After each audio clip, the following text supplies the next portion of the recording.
नमस्ते बिहार, मैं हूं आपके साथ विभा उपाध्याय और बुलेटिन की शुरुआत इस वक्त बड़ी खबर के साथ समस्तीपुर से खबर आ रही है, जहां देर रात ट्रक में अचानक आग लगने से इलाके में अफरा तफरी मच गई। घटना सतमलपुर के पास की है और ट्रक के पेट्रोल पंप के पास खड़ा होने के कारण वहां मौजूद लोग बड़ी दुर्घटना की आशंका से सहम गए। पेट्रोल पंप पर मौजूद लोगों ने पहले तो खुद से आग पर काबू पाने की भरसक कोशिश की, पर आग को बेकाबू होता देख मामले की जानकारी फायर ब्रिगेड को दी जाती है। मौके पर पहुंची फायर ब्रिगेड की टीम ने समय रहते आग पर काबू पा लिया। आग लगने के कारणों का हालांकि अब तक पता नहीं चला है। सतमलपुर की यह घटना, जहां लोगों में इस अगलगी के बाद अफरा तफरी देखी गई। तस्वीरें आपके टीवी स्क्रीन पर देखिए। यहां सामने ही पेट्रोल पंप के सामने ये ट्रक खड़ी थी और ये ट्रक जहां पर खड़ा किया गया है वहां अचानक से इस ट्रक में आग लग जाती है। लोगों की तरफ से इसे बुझाने की भरसक कोशिश की जाती है, लेकिन आग धीरे धीरे बेकाबू होता चला गया और उसके बाद फायर ब्रिगेड की टीम ने आग पर काबू पाया। ओ आदिल जी, निकलिए निकलिए, रुकिए। वहीं बड़ी खबर पटना से आ रही है, जहां दो गुटों में जमकर गोलीबारी हुई है। फायरिंग में 2 लोग घायल हो गए। राजीव नगर थाना इलाके की यह घटना है। 2 गुटों में जमकर गोलीबारी हुई है। चंद्रविहार कॉलोनी में फायरिंग की घटना से इलाके में दहशत का माहौल देखा गया। बुधवार की देर रात ताबड़तोड़ फायरिंग की जाती है और फिलहाल अब पुलिस इस मामले की तहकीकात में जुट गई है। तो तस्वीरें देखिए, कैसे खून के निशान आपको नजर आ रहे होंगे। बमबाजी की घटना को अंजाम दिया गया, फायरिंग की गई। राजीव नगर थाना इलाके की यह तस्वीर।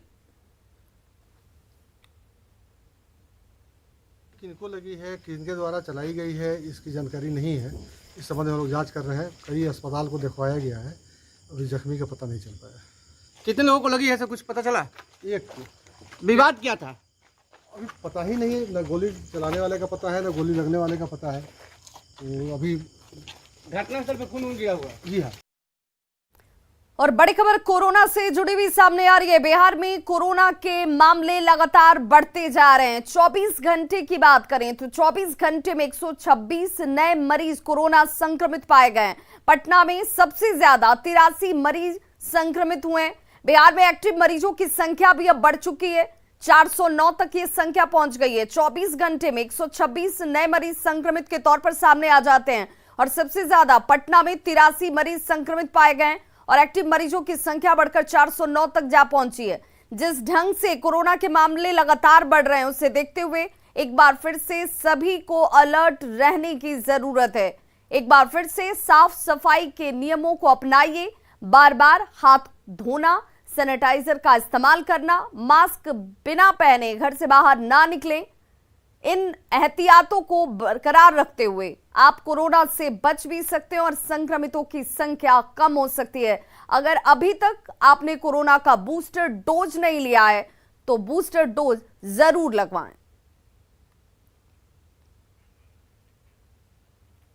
बिहार झारखंड की सीमा से सटे गोड्डा के बाराखट में बिहार के बीजेपी विधायक हैं ललन कुमार पासवान, जिनके घर पर बुलडोजर चलाया गया। ललन कुमार पीरपैंती से विधायक हैं। झारखंड हाईकोर्ट के आदेश के बाद विधायक के घर के विवादित हिस्से को बुलडोजर से गिरा दिया गया। विधायक के आवास से सटे शेल्टर को लेकर विवाद था, जिस पर झारखंड हाईकोर्ट का आदेश आता है और इस आदेश के बाद झारखंड सरकार का bulldozer BJP MLA Lalan Kumar के घर पर चलता हुआ दिखा, जिसकी तस्वीरें आप इस वक्त अपने टीवी स्क्रीन पर देख रहे हैं। मोतिहारी पुलिस पर एक बुजुर्ग की हत्या का आरोप लगा है, जिसके खिलाफ लोगों ने सड़क जाम किया। दरअसल राजेपुर थाने की पुलिस दुष्कर्म के आरोपी सचिन दास की गिरफ्तारी करने के लिए पहुंची थी। पुलिस पर आरोप लगा है कि बुजुर्ग के सीने को पैर से दबाकर पुलिस ने उसकी हत्या कर दी। हालांकि पुलिस ने आरोपों को गलत बताया है। पुलिस का यह कहना है कि जब वारंटी के घर का दरवाजा नहीं खुला तब पुलिस वापस लौट आती है। वहीं गांव के लोगों ने कहा है कि दरवाजा नहीं खोले जाने पर पुलिस बांस के सहारे घर में घुसने लगी और इतने में परिवार के सदस्य पिछले दरवाजे से भागने लगते हैं।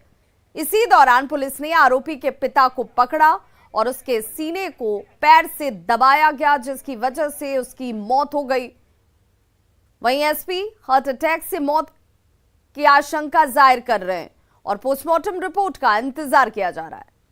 इस मामले में गंभीरता को देखते हुए हम लोगों ने पोस्टमार्टम जो है मेडिकल बोर्ड के द्वारा 3 डॉक्टरों की टीम के द्वारा करवा रहे हैं। प्रथम दृष्टया जो अंदरूनी स्रोत हैं, उनके जो इन्फॉर्मर है वो बता रहे हैं कि मृतक चूँकि वृद्धावस्था में था तो उसकी मृत्यु जो है हार्ट अटैक से होने की बात बताई जा रही है। वहीं बड़ी खबर वैशाली से आ रही है, जहां स्वर्ण कारोबारी की हत्या कर दी गई है। अपराधियों ने स्वर्ण कारोबारी को गोली मारी और इलाज के दौरान कारोबारी सुनील कुमार की मौत हो गई है। लूट का विरोध करने पर हत्या की आशंका जाहिर की जा रही है। स्वर्ण कारोबारी जिन्हें गोली मार दी जाती है, इलाज के दौरान स्वर्ण कारोबारी की मौत हो चुकी है। नकाबपोश अपराधियों ने फायरिंग की। अपराधियों ने इस दौरान आधा दर्जन से ज्यादा राउंड हवाई फायरिंग की है। नगर थाने के मड़ई रोड की ये घटना, लूट का विरोध करने पर हत्या को अंजाम दिया गया। तुरंत अभी जानकारी प्राप्त हुई कि शहर के हाजीपुर शहर के बीचों बीच नीलम ज्वेलर्स हैं, उनके मालिक सुनील कुमार जी को अपराधियों द्वारा गोली मारने की सूचना प्राप्त हुई।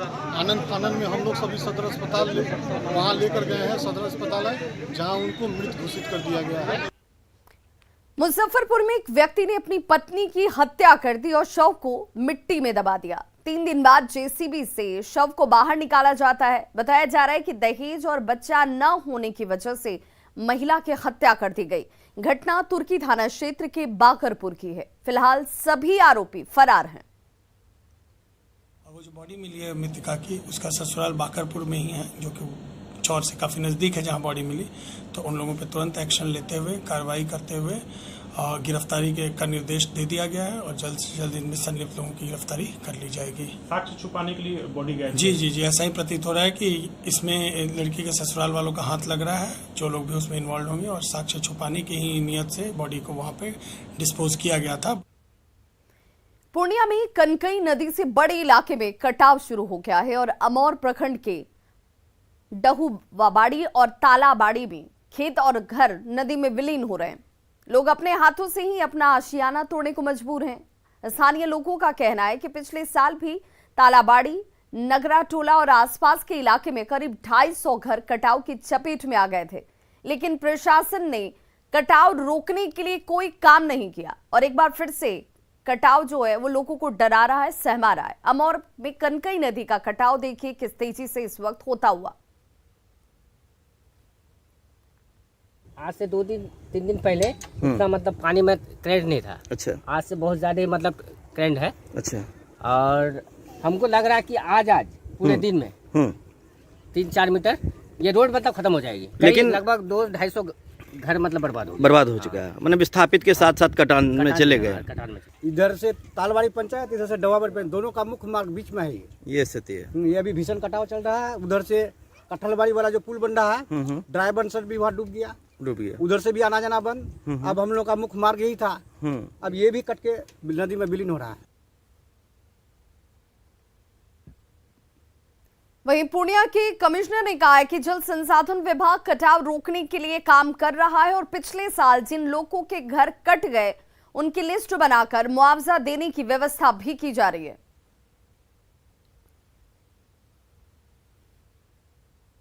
काम तो जल संसाधन विभाग के द्वारा किया जा रहा है, फ्लड फाइटिंग वर्क भी किया जा रहा है और जो भी प्रभावित लोग होंगे उनको जो आपदा प्रबंधन विभाग का जो रूल्स गाइडलाइंस है उसके अनुरूप मुआवजा या जो भी सहायता है वो दिया जाएगा और उनके संरक्षण के लिए भी पूरी व्यवस्था जिला एडमिनिस्ट्रेशन की ओर से की जाएगी। और मांडर उपचुनाव का दंगल, जिसकी तस्वीर बेहद खास रहने वाली है। सुबह 7 बजे से वोटिंग जो है वो शुरू चुकी है। कड़ी सुरक्षा के बीच मतदान का काम जो है वो देखिए कैसे करते हुए लोग आपको बड़ी संख्या में नजर आ रहे होंगे। शाम 4 बजे तक लोग वोट कास्ट कर पाएंगे, अपने मताधिकार का इस्तेमाल कर पाएंगे। चुनावी मैदान में बात करें तो 14 उम्मीदवार हैं। बीजेपी और कांग्रेस के बीच टक्कर मानी जा रही है। मुख्य मुकाबला जो है बीजेपी और कांग्रेस के बीच ही है। मांडर में कांग्रेस से शिल्पी नेहा तिर्की चुनावी मैदान में, वहीं बीजेपी से गंगोत्री कुजूर मैदान में है। और चलिए सीधे आपको लिए चलते हैं मांडर, जहां पर हमारे सहयोगी अविनाश हमारे साथ सीधे लाइव जुड़ गए। अविनाश, किस तरह की तस्वीर इस वक्त नजर आ रही है? और मांडर अपने आप में बहुत खास हो जाता है, जीत किसके सर जाती है? आम जनता आज किस तरीके से अपने मताधिकार का प्रयोग कर रही है, जरा तस्वीरें दिखाएं। मांडर उपचुनाव को लेकर मतदान शुरू हो चुका है और मेरे ठीक पीछे अगर आप देखें, ये 92 बूथ है, 191 और 192। अगर दोनों बूथ की बात करें तो तकरीबन 2000 के करीब मतदाता हैं।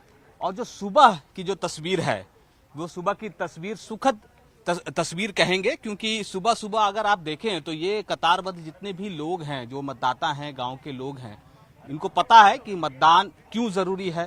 सुबह के समय में सबसे पहले मतदान करना है, फिर जलपान करना है, और लोकतंत्र में मतदान से क्या कुछ बदला जा सकता है ये किसी को बताने की जरूरत नहीं है। हमारे साथ 2 मतदाता भी हैं, आपको दिखाएंगे, जो जिन्होंने अभी अभी अपना मतदान किया है। पहला मतदान जिन्होंने किया है वो हमारे साथ नेली जी हैं। नेली जी, आपने मतदान कर दिया और इतना सुबह आप आई हैं, क्या दिमाग में सोच के आई? कहते हैं लोग कि पहले मतदान फिर जलपान। तो पहली बार पहला मतदान दिए हैं, खुशी हुआ कि हम पहला दे रहे हैं, सर्टिफिकेट मिल रहा है बोल के। अच्छा, पहला बार ऐसा है कि आप सबसे पहले देने वाले में आपका नाम है? हाँ, पहली बार हुआ पहला देने। दीदी, आप सुबह उठी हैं तो घर में कुछ खाना वाना बना के आई हैं कि सबसे पहले यहाँ आई हैं? नाश्ता बनाए, उसके बाद आधा काम करके उसके बाद आए यहाँ देने, जल्दी आए देने के लिए। जल्दी आए। तो कितने बजे उठे थे आज? 5 बजे उठे थे। हाँ। और काम किए, उसके बाद इधर आए तैयार होके। देखिए, दीदी बोल रही हैं कि 5 बजे सुबह ही उठ गए थे और घर के जो लोग हैं उनको भूखा छोड़ के नहीं आई हैं, नाश्ता बना कर आई हैं। दूसरे जो मतदाता हैं श्रील तिग्गा जी हैं। श्रील जी, सबसे पहले आपने, मुझे लगता है कि 91 में मतदान किया। हाँ, 91 में मतदान किया। क्या सोचे थे? कल ही रात सोच लिए थे कि सबसे पहला हम ही डालेंगे? हाँ, नहीं, ऐसे नहीं, सबसे पहले हम ही डालेंगे ये नहीं, हमको यानी जल्दी देना है, सबसे पहले देना है। कहे बारिश का मौसम है, कभी मौसम खराब हो सकता है, कह के हम सोचे कि पहले चलते हैं। बहुत अच्छी बात इन्होंने कही है कि इनको पता है कि बारिश का मौसम है। हालांकि इस वक्त जो मौसम है वो पूरी तरह से साफ है, आकाश धीरे धीरे, बादल तो हैं। ये एक और आप देखें, मतदाता गोद में छोटा अबोध बच्चा है और यहाँ उन्होंने मतदान किया है। क्या दीदी, मतदान कर दिए? जी, वोट डाल दिए? डाल दिए। खाना वाना खाए कि ऐसे ही? ऐसा ही, लेट भीड़ होता है बोल के आए जल्दी। आई बाबू को लेकर आए साथ में, घर में कोई नहीं था पकड़ने वाला? नहीं था, छोटा बच्चा है ना। अच्छा, रोवेगा तो कौन ठग नहीं सकेगा बच्चा, इसलिए लेकर आए हैं। जी। तो अभी नाश्ता वास्ता नहीं किए? नहीं किए, ऐसा ही आए हैं। अच्छा, देखिए ये कह रही है कि हम तो नाश्ता भी नहीं किए हैं और सुबह सुबह अविनाश अपने दायित्वों से बखूबी वाकिफ हैं। लोग जानते हैं कि अपने इस मत का प्रयोग कर वो किस तरह की तस्वीर बना सकते हैं और कितनी ताकत उनके हाथ में होती है, जिसका इस्तेमाल करते हुए उनके चेहरे पर वो खुशी, वो भाव भी नजर आ रहा है। और सुरक्षा इंतजाम की बात करें तो चाक चौबंद सुरक्षा इंतजाम और निश्चिंत होकर लोग अपने अपने मताधिकार का प्रयोग करते हुए भी दिख रहे हैं। बहुत बहुत शुक्रिया हमारे साथ जुड़ने के लिए अविनाश और इन तस्वीरों को दिखाने के लिए। वहीं बड़ी खबर खगड़िया से, जहां के महेशकूट थाने में एक महिला सिपाही का हाई वोल्टेज ड्रामा और इसका वीडियो सोशल मीडिया पर तेजी से वायरल होता हुआ भी। ये देखिए, ये वो वीडियो है जो मुंशी पर महिला सिपाही ने छिड़खानी का आरोप लगाया। वीडियो में साफ देखा जा सकता है कि मुंशी के आईटी कक्ष के गेट पर धक्का मारा जा रहा है। महिला सिपाही ने मुंशी को जमकर गालियां भी दी। वहीं गोखरी डीएसपी मामले की जांच में जुटी हैं।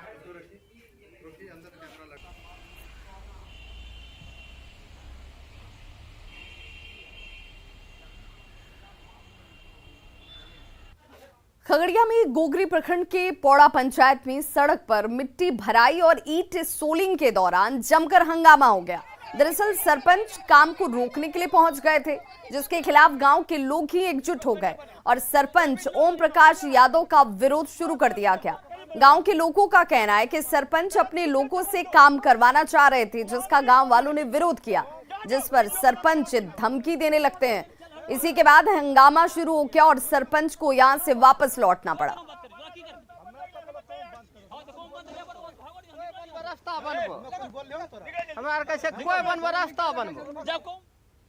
लखीसराय में देसी शराब की आधा दर्जन भट्टियों को ध्वस्त कर दिया गया है। पुलिस ने नक्सल प्रभावित चारण के चेहरावा पहाड़ी इलाके में छापेमारी की, जहां शराब की भट्टियां चलाई जा रही थी।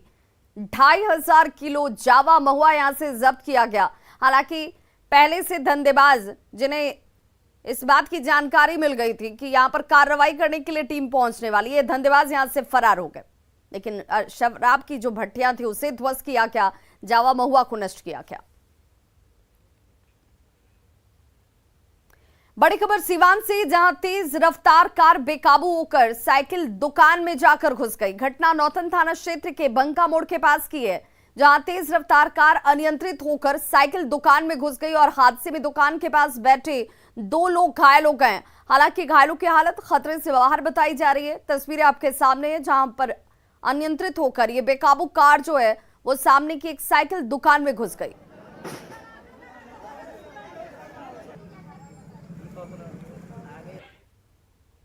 औरंगाबाद में अपने पति के साथ चल रही घरेलू हिंसा के एक मामले में हाजिर होने के लिए कोर्ट पहुंची महिला ने दूसरे पक्ष के वकील पर मारपीट के साथ कई संगीन आरोप लगाए। महिला इसकी शिकायत करने एसपी के पास पहुंची। एसपी से मुलाकात नहीं हो पाई इस महिला की। पीड़ित के मुताबिक जैसे ही वो कोर्ट से बाहर निकलती है, ससुराल पक्ष के कई लोगों ने उसके साथ मारपीट की। हालांकि वकील ने महिला के आरोपों को बेबुनियाद करार दिया है।